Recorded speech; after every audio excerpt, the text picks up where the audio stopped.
तन समर्पित, मन समर्पित और यह जीवन समर्पित। चाहता हूँ देश की माटी तुझे कुछ और भी दूँ। इन भाव चेतना के साथ 10 मई 1857 को प्रथम स्वतंत्रता संग्राम का शंखनाद हुआ। वीरत्व और शौर्य के इस महापर्व पर मैं ज्ञात अज्ञात लाखों वीरों और वीरांगनाओं को शत शत नमन करती हूँ। साथ ही राष्ट्र से यह अपेक्षा करती हूँ कि इस प्राचीन राष्ट्र के वैभव और गरिमा को गौरवान्वित करने के लिए जिन्होंने अपने प्राण न्योछावर किए, उनकी कामनाओं और भावनाओं को साकार करने के लिए हम प्रणनिष्ठ हो जाएं। 1857 की क्रांति केवल चंद व्यक्तियों का आक्रोश नहीं था, बल्कि वह संपूर्ण भारत का आक्रोश था। यह आक्रोश भारतीय आध्यात्मिक मूल्यों और जीवन पद्धति पर प्रहार के कारण उत्पन्न हुआ था। जब अंग्रेज भारत आए, तब उन्होंने न केवल भारत की राजनीतिक संप्रभुता को नष्ट करने का प्रयत्न किया, बल्कि धार्मिक संरचना को भी नष्ट करने की कोशिश की। धर्मांतरण का खेल खेला गया, जिससे आक्रोशित समाज ने शस्त्र उठा लिए।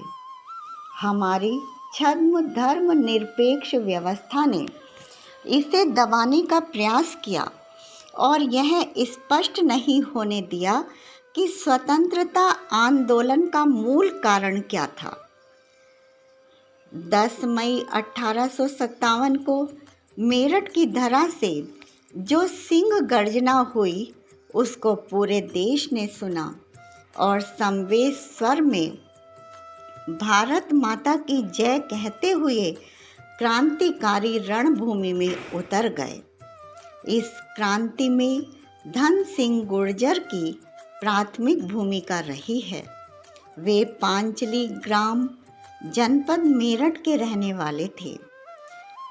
क्रांति का असंगठित प्रयास होने के कारण यह क्रांति सफल नहीं हो सकी, परंतु इस क्रांति से एक भाव चेतना का उदय अवश्य हुआ, जिसने भारतीयों को राष्ट्रीय स्वाभिमान के लिए प्रेरित किया।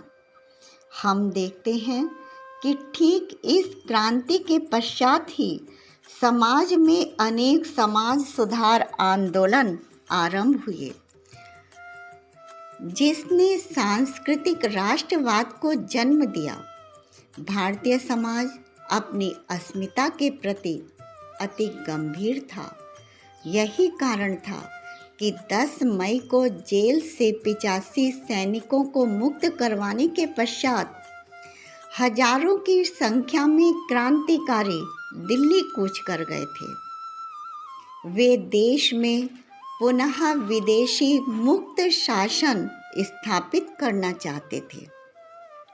इस कारण ही हर हर महादेव और सम्राट पृथ्वीराज चौहान के नारे लग रहे थे। क्या इन नारों में निहित भारतीय भावना को स्वतंत्रता के बाद समझा गया?